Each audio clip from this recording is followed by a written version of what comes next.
Assalamualaikum warahmatullahi wabarakatuh. Apa kabar anak-anak? Selamat bertemu kembali di kelas Bahasa Indonesia kelas 9 dengan Ibu Pera Ristika dari SMPN 4 Kota Tangerang. Materi yang akan kita bahas mengenai struktur dan kebahasaan teks diskusi. Silakan simak video berikut ini.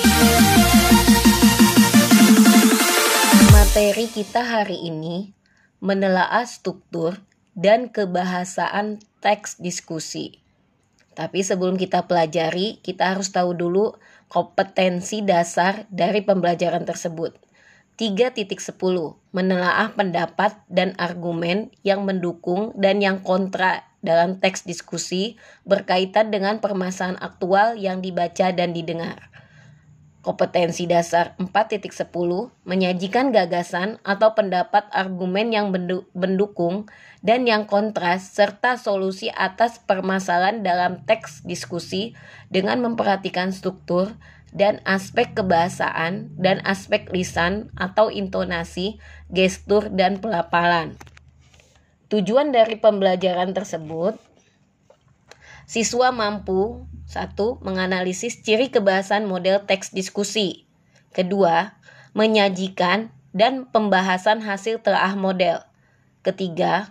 Memahami penggunaan piranti kohesi, koherensi, konjungsi, modalitas, kosakata evaluatif, dan emotif untuk meyakinkan pembaca atau pendengar dalam teks diskusi.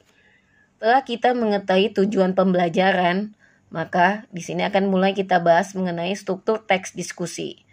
Struktur teks diskusi terdiri dari isu atau masalah, kemudian argumen, dan terakhir ada simpulan. Isu di sini berisi masalah yang akan didiskusikan secara bersama-sama. Sementara argumen ada argumen mendukung, berisi argumen atau alasan yang mendukung suatu hal yang menjadi pokok permasalahan diskusi.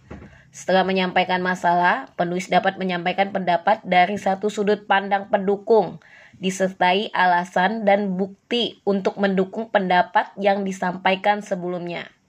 Sementara argumen menentang, berisi argumen atau alasan menentang argumen yang mendukung. Pada tahap ini, penulis memaparkan pendapat disertai alasan dan bukti dari sudut pandang kontra.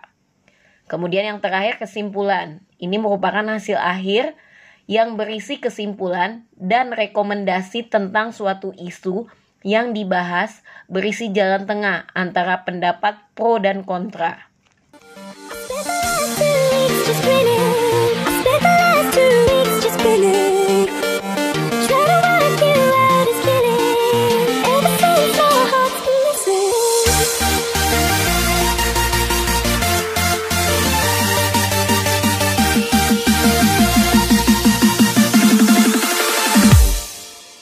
Setelah kita mempelajari struktur teks diskusi, di sini juga kita akan mempelajari ciri kebahasaan teks diskusi. Ciri kebahasaan teks diskusi terdiri dari 1. Kata tugas yang meliputi kata depan, kata hubung, partikel, dan artikula. Yang kedua, kata modalitas. Kata ini mengandung kemungkinan, kira-kira, atau kenyataan. Nanti kamu dapat lihat pada contoh di slide ini ya. Kemudian yang ketiga, kosakata evaluatif. Kosakata mengandung penilaian yang digunakan untuk memberikan penilaian terhadap suatu masalah. Demikian materi yang sudah Ibu sampaikan. Semoga kalian bisa memahami materi tersebut. Selamat mengerjakan tugas yang ada di slide terakhir.